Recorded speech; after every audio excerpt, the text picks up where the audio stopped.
काय नेमकी भूमिका असणार? शेवटी देशातल्या लोकांच्या भावना दुखावल्यात.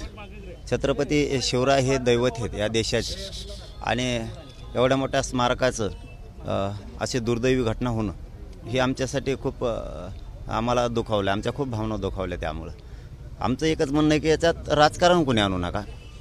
छत्रपती शिवरायांचा वापर तुम्ही राजकारणासाठी नाही करायचा.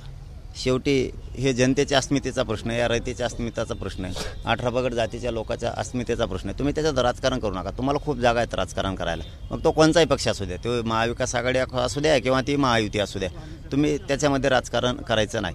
फक्त आमचं एकच म्हणणं आहे की जो कोणी आहे ना त्याला कायमच्या जेलमध्ये टाकलं पाहिजे.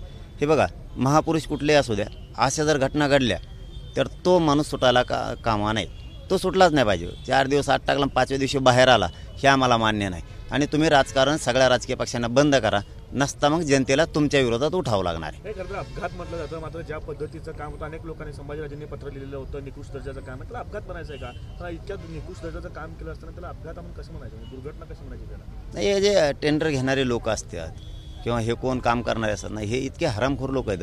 यांना फक्त कशात काय खावं हे सुद्धा कळत नाही. महापुरुषांचे कामं कळत नाहीत, मंदिरांचे कळत नाहीत, यांना कशाचेच कळत नाहीत. फक्त खायला काय मिळतंय ना एवढं त्यांना पाहिजे. म्हणून हे लोक कायमच्या मध्ये पाहिजेत. आणि यांनी जर राजकारण बंद नाही केलं या दोघांनी एकमेकावर पडायचं तर आम्हाला तो मुद्दा हातात घ्यावा लागणार आहे जनतेला. देशाच्या पंतप्रधानांनी माफी मागितली घडलेल्या घटनेसंदर्भात.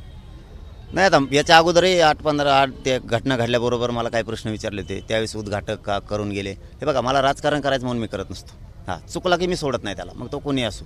अरे उद्घाटन करून जाणाराचा काय दोष? इथं काम करणाराच नीट नाही. घटना तर घडली, आता माफी मागितली का नाही मागितले काय, आमची मानहानी व्हायची, आमचं जेवढं भावना दुखवायचे ते दुखवलेले आहेत. तुम्ही अगोदरच कंट्रोल ठेवला असता ते दर्जेदार होतं आहे की नाही होतं आहे का, ते अगोदर ठेवलं नाही. आणि आता नंतर एवढी मोठी दुर्घटना झाली. जाऊ द्या, मला त्या राजकारणात पडायचं नाही आणि ते करायचं पण नाही. मात्र तो माणूस मध्ये गेला पाहिजे आणि तो कधी सुटला पण नाही पाहिजे. दादा, आपण खरं तर अशा घटना घडतात त्यावेळेस असं सांगितलं जातं की 6 महिन्यात हा पुतळा जो उभारण्यात आला, मग सरकारची कुठेतरी ही नैतिक जबाबदारी नाही आहे का की अशा पद्धतीने आपण फक्त उद्घाटनासाठी घाई गडबड करून पुतळ्यांचे हे देतोय, परवानगी देतोय की पुतळे उभारतोय? तर ह्यावर कुठेतरी निर्णय झाला पाहिजे, कायदा झाला पाहिजे की नाही? त्यांनी गडबड केली हे तर खरंच आहे, परंतु राजकारण नाही करायचं म्हणलं मी याच्यामध्ये. आणि त्यांनी सुद्धा कोणी करू नये. आता शेवटी इथून पुढं तरी अशा घटना होऊ नयेत याच्यासाठी मी सकाळी पण सांगितलं की कायद्यातच दुरुस्ती व्हायला पाहिजे. त्या की महापुरुष कुठले पण असू द्या, त्यांच्याबद्दल जर असं कुठं घडलं, त्यांनी दर्जेदार काम नाही केलं किंवा त्याची काही चूक आहे, त्याच्यात असणारा कोण मध्ये सुद्धा मध्यस्थी बी असतो कोणीतरी, हे सगळेच मध्ये गेले पाहिजेत. आणि हे कायमचे नाही गेले तर शेवटी मी पुन्हा तेच सांगतो की यांना दोघाला बाजूला सारून शेवटी मग आम्हाला जनतेलाच यांच्याकडे बघावं लागणार आहे. 2 दिवसापूर्वी एक मोठी बैठक झाली. बैठकीमध्ये हजारो तुमचे जे मानणारा वर्ग तो सहभागी झाला होता. नेमकं काय सांगाल आणि बैठकीमध्ये नेमकं काय झालं? नाही, ते 1 वर्ष पूर्ण झालं होतं आंदोलनाला. हे देशातलं सगळ्यात मोठं आंदोलन आहे की जे 1 वर्षभर तितक्याच संख्येनं तितक्याच लाखात लोक त्या आंदोलनामध्ये सहभागी. त्या देशात असं आंदोलन झालं नसेल कधी. 1 वर्ष पूर्ण झालं होतं म्हणून आम्ही एक छोटीखानी बैठक घेतली. पण ते राजकीय भूमिकेच्या बद्दलची जी बैठक आम्हाला घ्यायची होती ती आता पुढे ढकललेली आम्ही. आता ते तुम्हाला कळूयात कधी घ्यायची. वर्षपूर्ती झाली म्हणताय, वर्षपूर्तीमध्ये काय काय मिळवलं मराठा समाजाने, काय सांगताय? नाही, आम्ही नाही मानत त्याला वर्षपूर्ती. शेवटी आमचा संघर्ष होता, आम्ही केलेला न्यायासाठीचा तो उठाव होता. ज्या दिवशी ते होईल त्या दिवशी आमचं वर्ष. पण एवढं मात्र खरं आहे की त्या तारखेला सगळा समाज या राज्यातला एकत्र आला होता. जे काय आम्हाला हिनवलं जायचं, तिरस्कारानं समाजाला माझ्या बघितलं जायचं, नाव ठेवलं जायचं, एक होत नाही अमुक तमुक, तर त्या दिवशी समाज राज्यातला एक झाला होता आणि त्याला 1 वर्ष पूर्ण होऊन आताही तो संघर्ष आणि तो लढा सुरूच आहे. दादा, आरोग्यमंत्र्यांनी काल एक विधान केलेलं आहे की शेतकऱ्याचे अवकात काढलेले आहे. खरं तर न्याय मागण्यासाठी हा शेतकरी त्यांच्याकडे गेला होता, मतदारसंघातला होता. त्यांनी ते स्टेटमेंट दुरुस्त करायला पाहिजे. कारण शेवटी शेतकऱ्यांच्या जनतेच्या भावना नाही दुखू शकत तुम्ही. तुमच्याकडे कसले पदं आलेत म्हणून तुम्ही लोकांना वाटेल ते तोंड टाकून नाही बोलू शकत. कारण त्याचे दुर्गामी परिणाम खूप वाईट होते, खूप वाईट होणार आणि होणार सुद्धा. शेतकरी सोडत नाहीत. असं शेतकऱ्याच्या मागा लागणारा शेतकरी सोडित नसतो आणि सोडायला बी नाही पाहिजे. मुख्यमंत्री एकनाथ शिंदेमध्ये मराठ्याचा रक्त आहे का अशा पद्धतीचं वादविवाद होतं, संजय राऊत करतायत कशा पद्धतीने? नाही, ते त्यांचं राजकारण आहे. ते आता आपण काय त्यांचं बोला, ते दोघं एकामेकाला उत्तर देतील.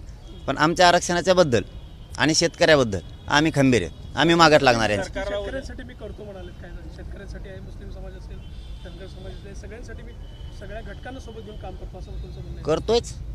माझे इतकं म्हणजे पाठ नाही थोपटून घेत, पण कुणी लावून नसून धरलं. मुस्लिम आरक्षण, धनगर आरक्षणाचा प्रश्न कुणीच लावून नसून धरलं. सरळ सरळ सरकार मी या दोघांसाठी अंगावर घेतलं, सरळ सरळ. आणि शेतकऱ्यासाठी सुद्धा करणार आहे. माझं एवढंच म्हणणं आहे की आमचा ज्वलंत मुद्दा आहे मराठा आरक्षण. ह्यो सुटला की त्या प्रश्नाच्या मागे मी लागलो. शेतकऱ्याला न्याय मिळाला पाहिजे आणि त्यांनी 30 सप्टेंबरपर्यंत शेतकऱ्याला न्याय दिलाच पाहिजे, या भूमिकेत आम्ही आहेत. नसता आंदोलनच पुकारावं, परंतु 2024च्या निवडणुकीचं मिशन हातात घेऊन तेच आंदोलन समजायचं. आता रस्त्यावर येण्यापेक्षा सगळ्या शेतकऱ्यांनी, सगळ्या जाती धर्माच्या गोरगरीब लोकांनी यांना पाडून टाकायचं. त्याच्यातून नेमकं संदेश काय देत आहे की तुम्ही उभे करणार आहेत? नाही तर होईल ना, आत्ताच नाही बाबा. इतक्या लवकर सांगितलं होतं मला लगेच कार्यक्रम सुरू करतील ते. मी टायमाला बरोबर गेम लावतो यांचा कसा लावायचा ती. समाजातील अनेक घटकांचं म्हणणं आहे की तुम्ही परत उपोषण करू नये, त्याच्याविषयी व्हिडिओ मोठे प्रसारित झाले, लोकांची इथं मागणी केली, काय सांगाल तुम्ही? नाही, माझ्या समाजाचं माझ्यावरती प्रेम आहे. सगळ्या 18 पगड जातीच्या लोकांचा माझ्यावरती माया आहे खूप. मी त्यांची भावना समजू शकतो, परंतु मी पण माझ्या स्वार्थासाठी करत नाही. त्यांचेच लेकरं सुखी व्हावेत, तो शेतकरी सुखी व्हावा, सगळ्या जाती धर्माचे लोक सुखी व्हावेत म्हणून मी करतोय. मी 29 सप्टेंबरला आमरण उपोषण करणार ह्याच्यावरती मी ठाम आहे, परंतु माझ्या स्वार्थासाठी नाही ना. माझ्या समाजाचे लेकरं आक्रोश करत आहेत, बलिदानं खूप गेलेत. मी त्यांच्या न्यायासाठी झगडतोय. समाजाची माया बरोबर त्यांच्या ठिकाणी ते योग्य आहेत की करायला नाही पाहिजे, परंतु मला माझ्या ठिकाणी मी योग्य आहे की माझ्या समाजासाठी मी काहीतरी केलं पाहिजे, म्हणून मी माझी जीवाची बाजी लावतो.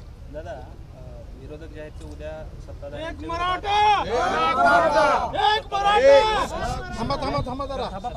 विरोधात उद्या जोडीमारो आंदोलन करतायत.